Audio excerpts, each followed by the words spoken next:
Sejarah kedatangan suku bangsa aborigin di Australia. Suku bangsa aborigin adalah satu-satunya suku bangsa yang hidup dan menempati benua Australia. Pertama kali, sebelum kedatangan bangsa kulit putih, yaitu dari kawasan Eropa, tepatnya bangsa Inggris, yang berhasil menginjakkan kakinya di Australia, tepatnya pada pendaratan pertama yang dipimpin oleh Kapten James Arthur Phillip di Port Jackson, Sydney. Mengenai sejarah asal-usul kedatangan dari bangsa aborigin sendiri, diperkirakan terjadi pada zaman glasial atau kisaran tahun 25.000 sebelum Masehi. Banyak pula ahli yang menyebutkan bahwa asal-usul dari nenek moyang bangsa aborigin ini berasal dari daratan Asia, yang dimana mereka masuk ke kawasan Australia melalui bagian utara, melewati Asia Tenggara, Indonesia, hingga akhirnya mereka terjebak di dataran Australia dikarenakan mulainya meleleh lapisan es yang menutupi dunia pada masa glasial tersebut, sehingga jalur yang mereka lewati untuk keluar masuk dari wilayah Australia terputus. Bangsa aborigin ini sendiri sudah diyakini menempati wilayah Australia kurang lebih selama 40.000 tahun sampai 70.000 tahun yang lalu. Hal inilah yang membuat suku aborigin dikenal sebagai Primus inter pares, atau penduduk asli dari wilayah Australia. Untuk lebih lanjutnya, kami di sini akan menjelaskan tentang peta persebaran dari suku aborigin yang ada di Australia pada tahun 2011 sampai 2021 seperti berikut. Baiklah, sebelum masuk ke penjelasan mengenai persebaran suku aborigin di Australia dan sekitarnya, di sini kami akan menjelaskan tentang legenda dari peta kami. Yang pertama dalam penggunaan warna. Ada beberapa macam warna, yaitu ada 5 macam warna yang kami gunakan. Yang pertama adalah wilayah yang berwarna oranye. Ini adalah menggambarkan tentang wilayah suku aborigin penutur bahasa Pemayungan. Sedangkan yang berwarna pink ketuaan ini adalah wilayah suku aborigin penutur bahasa non-Pemayungan. Sedangkan berwarna kuning ini adalah wilayah Tasmanian, dan berwarna biru ini adalah wilayah Selandia Baru. Nah, selain itu ada juga berwarna putih, yaitu adalah wilayah yang melambangkan tidak adanya persebaran suku aborigin di dalamnya. Selain itu, dalam penggunaan simbol, di sini kami menggunakan 2 macam simbol. Yang pertama adalah titik berwarna merah ini, yang dimana dalam titik ini melambangkan tentang wilayah pusat pemukiman utama dari suku aborigin di Australia dan sekitarnya. Sedangkan di wilayah yang berwarna titik hijau ini adalah wilayah pusat persebaran koloni-koloni kecil dari suku aborigin yang ada di Australia. Berikut ini saya akan menjelaskan mengenai daerah pusat pemukiman suku aborigin di Australia yang disimbolkan dengan warna merah.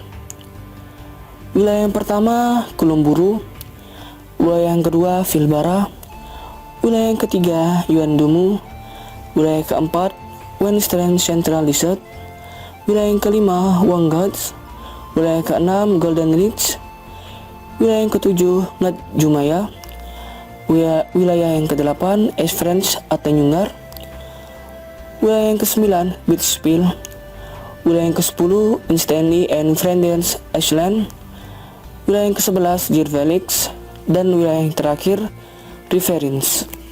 Bagian daerah persebaran pemukiman kecil suku aborigin yang ditandai dengan titik warna hijau, yaitu yang pertama ada Mapon, Paman, kemudian yang ketiga Stanley dan Flinders Island, kemudian yang keempat Jirbalik, dan yang kelima Borke, yang keenam Willandra Lakes, yang ketujuh Barham, dan yang kedelapan Cape Breton Island.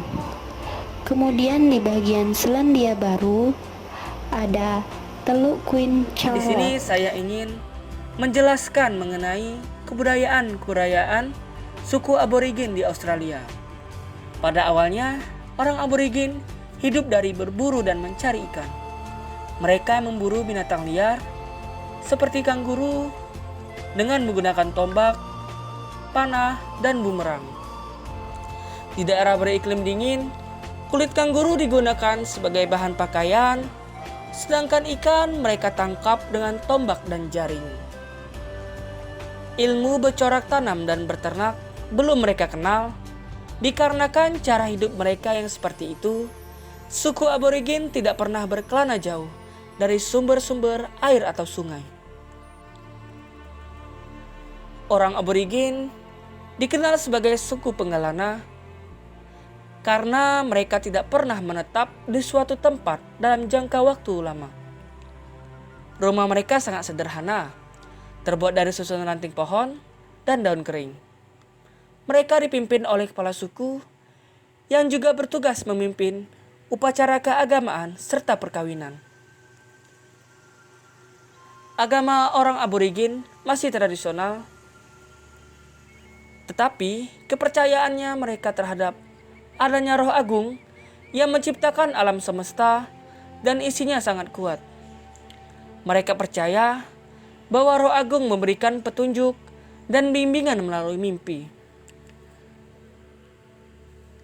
Bagi suku aborigin, tradisi perkawinan sangatlah sakral karena tidak hanya menyatukan seorang pria dan wanita, tetapi juga menyatukan dua keluarga. Oleh karena itu, kebanyakan pria aborigin hanya beristri satu, dan meskipun adat tidak melarang memiliki istri lebih dari satu. Kondisi sosial penduduk Australia sebelum kedatangan bangsa barat ialah kental atau grup sistem. Suku asli Australia hidup dan berinteraksi secara berkelompok, di mana masing-masing kelompok ini memiliki pemimpinnya sendiri. Mereka, yang terutama yang laki-laki ini saling bersinergi dalam berburu hewan dan membuat rumah-rumah sederhana dari ranting dan kulit pohon atau yang kerap disebut gunyah. Tidak semua suku asli di Australia ini saling mengenal. Hal ini dikarenakan banyaknya suku dan bahasa. Suku aborigin memiliki varian bahasa yang beraneka ragam, tergantung wilayah tempat tinggalnya masing-masing. Aborigin pesisir berbeda dengan aborigin pedalaman. Bahkan sesama aborigin pedalaman tidaklah sama persis sistem sosialnya. Dalam konteks kebudayaan, mereka telah mengenal bumerang, salah satu produk khas senjata tradisional yang bertahan hingga saat ini. Layaknya suku-suku pedalaman lainnya, suku aborigin juga terbiasa hidup menggunakan pakaian yang khas, dengan berbagai aksesoris seperti gelang, kalung, dan bulu-bulu yang dipasangkan di kepala. Wajah mereka juga terbiasa diwarnai dengan bahan-bahan alam. Pun sebelum kedatangan bangsa barat, banyak aborigin pedalaman yang belum mengenalkan pakaian dari kain. Mereka masih memanfaatkan bahan-bahan alam atau bisa disebut vernakular seperti kulit pohon, daun, dan kulit hewan sebagai pakaian mereka. Telah didapati berbagai macam ritual, tarian tradisional, dan berbagai atribut kebudayaan yang menghiasi kehidupan orang-orang aborigin. Atribut dan berbagai produk kebudayaan aborigin ini tidak lepas dari sistem kepercayaan mereka, yakni Dreamtime. Sebagian dari ritual itu, atribut dan tarian sampai sekarang masih ada. Tetapi sebagian lagi sudah mulai luntur dan menghilang akibat tergerus modernisme, globalisme, dan politik asimilasi yang masif di tahun 1930 sampai tahun 1960-an. Keadaan suku aborigin di Australia tahun 2019. Sebanyak 3% dari 25 juta populasi warga Australia merupakan penduduk aborigin. Mereka merupakan kelompok masyarakat paling tidak beruntung di negeri kanguru. Tingkat pengangguran suku aborigin 3-4 kali lebih besar dari rata-rata nasional. Sementara tingkat bunuh diri anak-anak 5 kali lebih besar dari rata-rata nasional. Perdana Menteri Scott Morrison mengatakan 2 dari 7 target yang dicanangkan untuk memperbaiki kesejahteraan, penghasilan, dan kesehatan suku aborigin hingga kini masih terus dikejar. Dia menyebut di sektor peningkatan pendidikan dini dan kehadiran sekolah, mereka berada di dalam jalur.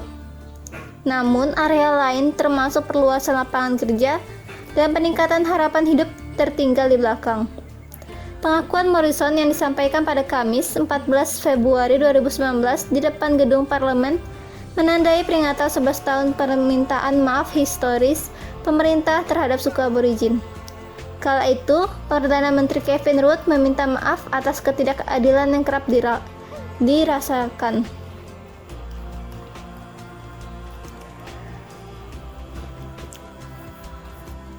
Keadaan suku aborigin pada tahun 2021. Canberra, sidang Dewan HAM PBB menyorot isu yang dialami warga aborigin di Australia. Isu ini dibahas pada sidang Dewan HAM yang digelar 5 tahun sekali pada Kamis, 21 Januari 2021. Dilaporkan ABC Australia, Direktur Eksekutif Pusat Hak Asasi Manusia, Hugh de Kruiser, mengatakan Australia harus siap menghadapi pengawasan intens terkait masalah hak asasi manusia. Sebagai negara yang makmur dengan demokrasi yang stabil, Australia dapat menjadi yang terdepan dalam urusan HAM. Namun, seringkali pemerintahannya gagal untuk menghormati hak tersebut di area penting, katanya dilansir di ABC Indonesia. Perlakuan Australia terhadap suku aborigin dan Kepulauan Selat Torres serta pengungsi dan pencari suaka secara umum kemungkinan besar akan menjadi sorotan dalam peninjauan tersebut. Warga aborigin dan Kepulauan Selat Torres menempati paling tidak 28% populasi penjara di Australia. Padahal mereka hanyalah 3,3% dari total populasi Australia. Priscilla Atkins, Wakil Kepala Layanan Hukum Aborigin dan Kepulauan Selat Torres Nasional, disingkat NATSIL, mengatakan peninjauan berskala universal adalah kesempatan penting bagi pemerintah untuk menghormati hak asasi warga aborigin dan Kepulauan Selat Torres. Suku kami terus-terusan mengalami ketidakadilan dari praktik diskriminatif, rasisme sistematik, kebijakan berlebihan, pelanggaran HAM, kematian dalam tahanan, dalam sistem keadilan, kata Priscilla Atkins.